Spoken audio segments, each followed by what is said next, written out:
ఒక పెద్ద నగరంలో అత్యంత పెద్ద అపార్ట్మెంటు స్కైలైన్ టవర్స్. ఆ భవనంలో వందల మంది ప్రజలు ఉంటారు. కానీ అందరిలో ఏదో విషాదం. ప్రతి ఒక్కరూ ఏదో ఒకటి కోల్పోయారు.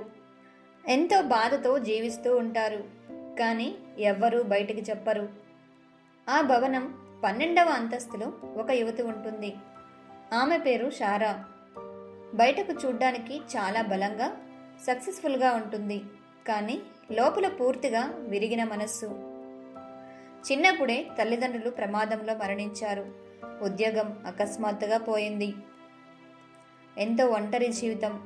చివరికి దేవుని మీద నమ్మకం కూడా పోయింది. ఆమె తరచూ ఇలా అనుకుంటుంది, నేను ఎంత ప్రార్థించినా ఏమీ మారడం లేదు. ఒకరోజు రాత్రి భారీ వర్షం పడుతున్నప్పుడు సారాకు ఒక పాత నోట్బుక్ దొరుకుతుంది. దానిలో ఇలా రాసి ఉంటుంది, అడుగు నీకు ఇయ్యబడుతుంది. ఆమె కోపంగా నవ్వుతుంది. అడగడమా? నేనిప్పటికే ఎన్నో అడిగాను, కానీ ఏమీ జరగలేదు.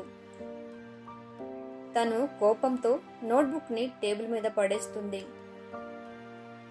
రాత్రి 3 గంటలకు అకస్మాత్తుగా డోర్ బెల్ మోగుతుంది. ఆమె తలుపు తెరుస్తుంది. ఎవ్వరూ ఉండరు. కానీ బయట ఒక చిన్న నోట్ ఉంటుంది. అందులో, నువ్వు అడగడం ఆపేశావు, అందుకే సమాధానం కూడా ఆగిపోయింది అని రాసి ఉంటుంది. సారా షాక్ అవుతుంది. మరుసటి రోజు ఆమె ఆ రహస్యాన్ని తెలుసుకోవాలని నిర్ణయించుకుంటుంది. ఆ నోట్లో ఒక గుర్తు ఉంటుంది, ఒక చిన్న గోల్డెన్ కీ సింబల్. అది ఆమెను భవనం లోపల వివిధ అంతస్తులకు తీసుకెళ్తుంది. 5వ అంతస్తులో ఒక అంద సంగీతకారుడు. అతని పేరు డేవిడ్. అతను చెబుతాడు, నేను కళ్ళు కోల్పోయాను, కానీ సంగీతం కోల్పోలేదు. వెతకడం అంటే దొరకడం కాదు, కొనసాగడం. 8వ అంతస్తులో ఒక నర్సు ఉంటుంది. ఆమె పేరు మేరీ. ఆమె రోజు ప్రాణాలు కాపాడుతుంది, కానీ రాత్రి ఏడుస్తుంది. ఆమె చెబుతుంది, నేను ప్రతిరోజు బలం కోసం వెతుకుతాను, ఎందుకంటే నా లోపల శక్తి లేదు. సారా అర్థం చేసుకుంటుంది, ప్రతి ఒక్కరూ ఏదో వెతుకుతున్నారు. బలమైన వాళ్ళు కూడా లోపల విరిగిపోయి ఉన్నారు. 15వ అంతస్తులో ఆమెకు ఒక పాత తలుపు కనిపిస్తుంది. దానిపై ఇలా రాసి ఉంటుంది, తట్టండి, తలుపు తెరవబడుతుంది. సారా ఒకసారి తట్టింది, నిశ్శబ్దం.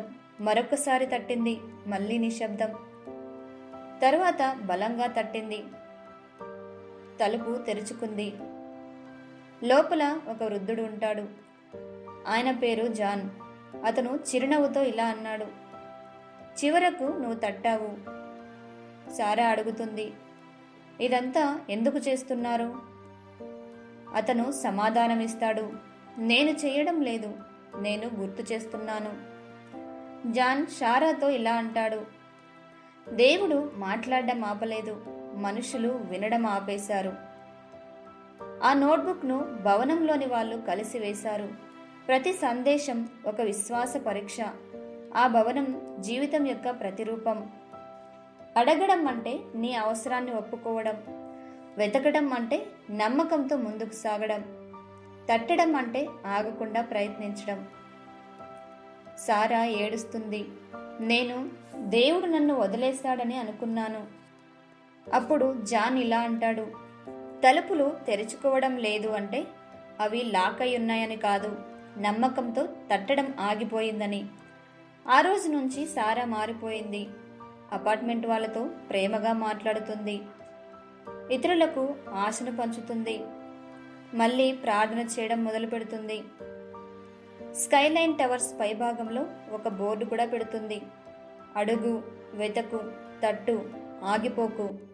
భవనంలో ఉన్న ప్రజలు కూడా ఎంతో మారిపోయారు. నిరాశ తగ్గిపోయింది. సంబంధాలు తిరిగి బలపడ్డాయి. దేవుడు మౌనంగా లేడు, మనమే వినడం ఆపేశాము. మత్తయి సువార్త 7:7 నిజంగా ఒక వాగ్దానం కదా. నిజంగా అడిగితే సమాధానం ఉంటుంది. నిజంగా వెతికితే మార్గం దొరుకుతుంది.